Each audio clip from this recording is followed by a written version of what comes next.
नमस्कार। आपका अखबार के YouTube चैनल पर आपका स्वागत है। मैं हूं प्रदीप सिंह।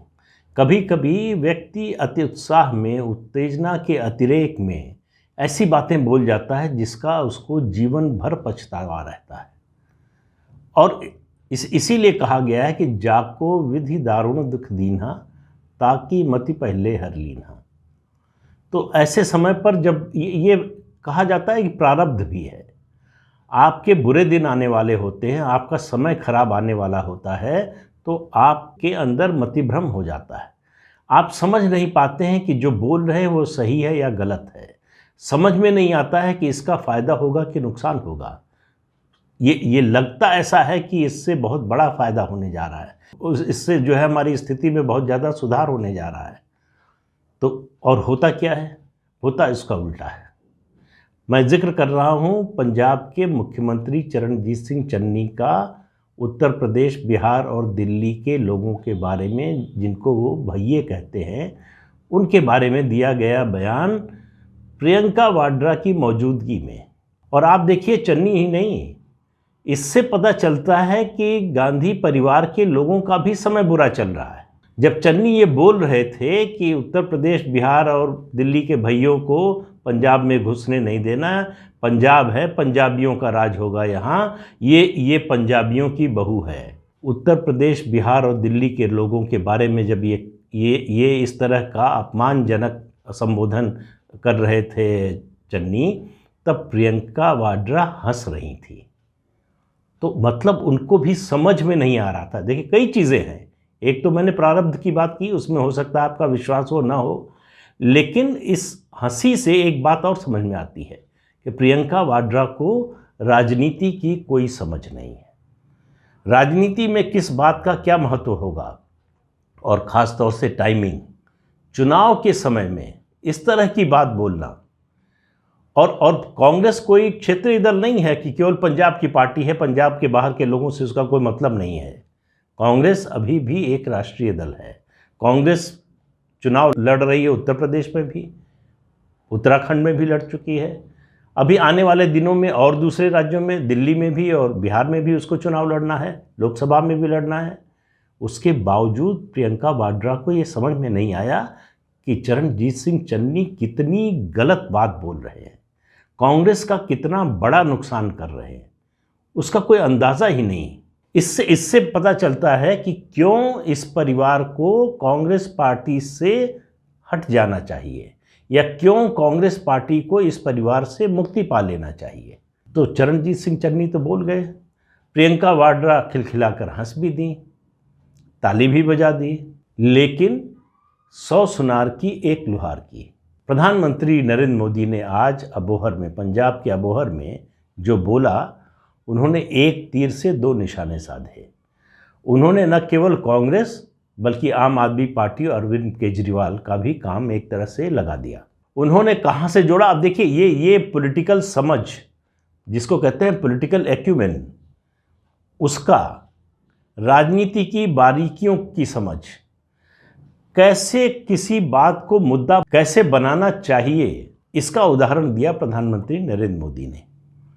उन्होंने इस घटना का जिक्र करते हुए कहा कि मालूम है संत रविदास कहाँ पैदा हुए थे? अभी कल ही हमने उनकी जयंती मनाई है। संत रविदास बनारस में, काशी में पैदा हुए थे। तो क्या पंजाब में संत रविदास को नहीं घुसने दोगे?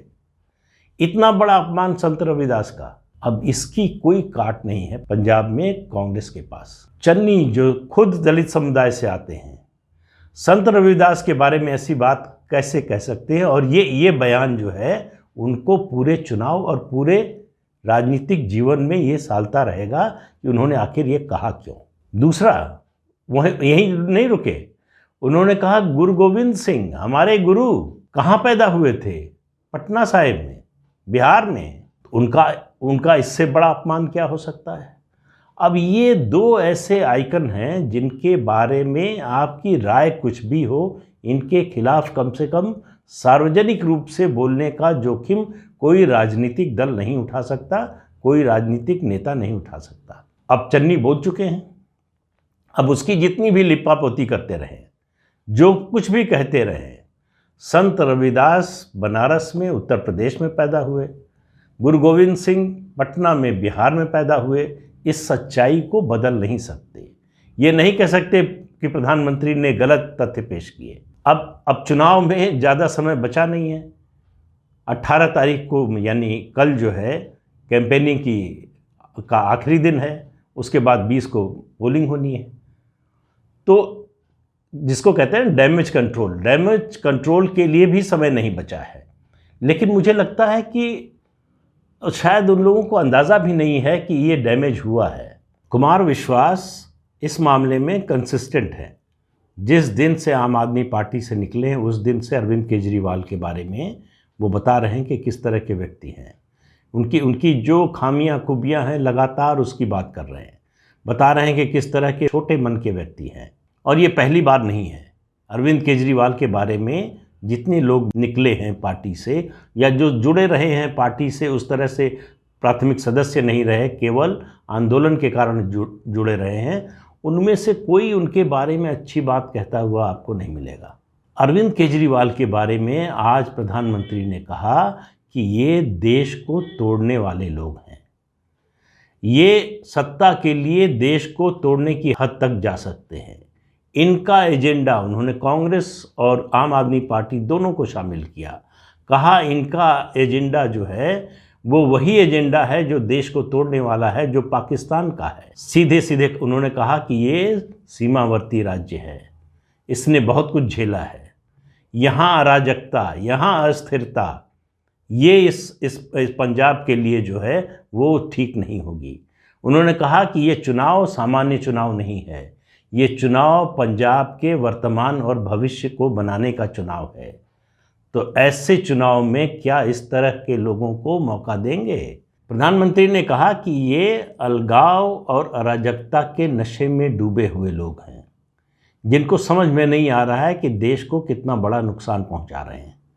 अब देखिए, प्रधानमंत्री जिस तरह का भाषण पंजाब में दे रहे हैं, जिस तरह की रैलियां कर रहे हैं, जिस तरह के मुद्दे उठा रहे हैं, उससे एक बड़ा स्पष्ट संकेत मिल रहा है कि उनको पंजाब में बीजेपी के लिए यानी एनडीए के लिए कुछ बेहतर दिखाई दे रहा है। मैं कई महीने से आपसे कह रहा हूं कि पंजाब का चुनाव बड़ा विचित्र है, इसको समझना बड़ा मुश्किल है। हर रोज़ यहाँ परिस्थिति बदल रही है। आज के प्रधानमंत्री के भाषण के बाद आम आदमी पार्टी को, मुझे लगता है कल जो कुमार विश्वास ने किया उसको मल्टीप्लाई कर दिया है प्रधानमंत्री ने आज उनके बयान ने, कि उसकी क्रेडिबिलिटी और उससे ज़्यादा उसका प्रभाव, जो असर है चुनाव पर, वो ज़्यादा पड़ेगा बनिस्बत कुमार विश्वास के बयान का। और उन्होंने कुमार विश्वास की तारीफ़ भी कर दी, कहा सरस्वती की पूजा करते हैं, उनकी कविता सुनने के लिए युवा जो है घंटों इंतज़ार करते हैं, उनकी प्रशंसा की। और उसके बाद उन्होंने जो कहा था उसको उन्होंने दोहरा दिया कि ये लोग देश को तोड़ने के लिए, सत्ता के लिए कहाँ तक जा सकते हैं। अरविंद केजरीवाल के लिए इससे उबरना कम से कम इस चुनाव में मुझे नहीं लगता कि संभव है।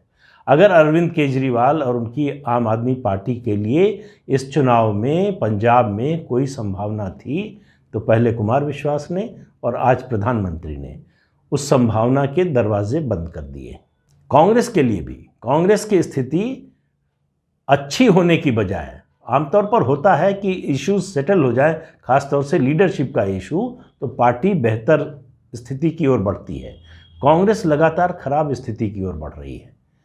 और एक दृश्य, वो मुझे लगता है लगभग 24 सेकंड का जो है, 25 सेकंड का वो वीडियो है जिसमें चन्नी बोल रहे हैं, प्रियंका गांधी खिलाकर हंस रही हैं, ताली बजा रही हैं। वो कांग्रेस को सालों साल याद आता रहेगा, सालों साल सालता रहेगा कि ये क्यों बोला, ऐसा क्यों किया। चरणजीत सिंह चन्नी की राजनीतिक अपरिपक्वता जो है वो तो दिखी ही। कैप्टन अमरिंदर सिंह को आप याद कीजिए, उन्होंने इंटरव्यू जो दिया था शुरू में मुख्यमंत्री पद से इस्तीफा देने के बाद, वो बातें उनकी लगातार सही साबित होती जा रही हैं। सिद्धू के बारे में जो उन्होंने कहा, ये दिमागी रूप से स्थिर व्यक्ति नहीं है, इसको कोई जिम्मेदारी नहीं दी जा सकती, ये कुछ काम नहीं कर सकता है। आप देखिए, प्रदेश अध्यक्ष हैं नवजोत सिंह सिद्धू, लेकिन कहीं भी चुनाव प्रचार के लिए नहीं जा रहे हैं। और दूसरी बात उन्होंने जो कही थी प्रियंका और राहुल गांधी के बारे में, कि ये पॉलिटिकली इमेच्योर लोग हैं, इनको जो है राजनीति की समझ नहीं है। वो प्रियंका वाड्रा ने साबित कर दिया, सार्वजनिक रूप से साबित कर दिया कि उनको राजनीति की कोई समझ नहीं है। अगर उनको समझ होती तो हिजाब के मुद्दे पर उनका जो बयान है उसके बाद उनको समझ में आ गया होता कि उनको बोलने से पहले सोचना चाहिए, कुछ लोगों से कोई टीम बनानी चाहिए, विचार विमर्श करके तब कुछ बोलना चाहिए। एक गलती हुई थी मायावती से, बयान देने में एक्सटेम्पोर बोल रही थी, बोलना कुछ चाहती थी, बोल कुछ गई थी। कई साल हो गए, वो दिन और आज का दिन। मायावती कभी जो है एक्सटेम्पोर नहीं बोलती, लिख कर लाती हैं, पढ़कर सुनाती हैं। उनको पता है कि एक शब्द एक वाक्य अगर गलत बोल दिया तो उसका क्या नतीजा होगा। लेकिन प्रियंका वाड्रा को कोई समझ आया होगा, मुझे नहीं लगता। हिजाब के बयान पर जो उन्होंने प्रतिक्रिया दी थी, उसके बाद कांग्रेस का कितना नुकसान हुआ, मुझे नहीं लगता कि कांग्रेस में जो लोग चला रहे हैं पार्टी को, यानी गांधी परिवार, उनको समझ में आया होगा। अगर आया होता तो पंजाब में न भेजते प्रियंका वाड्रा को। उन्होंने पंजाब आकर कांग्रेस का भला या फ़ायदा करने की बजाय और ज़्यादा नुकसान किया है, और अब समय नहीं है उस नुकसान से उभरने का। तो इसलिए तैयार रहिए, पंजाब में कोई चमत्कारिक नतीजा आ सकता है। कांग्रेस या आम आदमी पार्टी, जिन दो पार्टियों के बारे में कहा जा रहा था कि ये इनमें से दो में से किसी की सरकार बन सकती है, उसकी संभावना लगभग खत्म होती हुई दिखाई दे रही है। अब 20 तारीख को मतदाता क्या करते हैं उस पर निर्भर करता है। लेकिन इन दोनों पार्टियों जहां से चली थी, जो इनका पीक था, उससे बहुत नीचे आ गई हैं दोनों पार्टियां, और अब ऊपर उठने की न तो गुंजाइश है और न समय है। तो इसलिए पंजाब में एक नई तरह की सरकार बनने वाली है। कौन साथ होंगे, कितने लोग साथ होंगे, मुझे पता नहीं, लेकिन मैं ये कह सकता हूं कि कांग्रेस की सरकार नहीं बन रही है, और आम आदमी पार्टी की सरकार बनने की संभावना एक तरह से आज खत्म हो गई। तो देखिए मतदाता अपना क्या फैसला सुनाता है। पंजाब के लिए जो प्रधानमंत्री ने कहा, मैं भी मानता हूं ये चुनाव बहुत ही महत्वपूर्ण है। पंजाब को बनाने और बिगाड़ने वाला चुनाव है।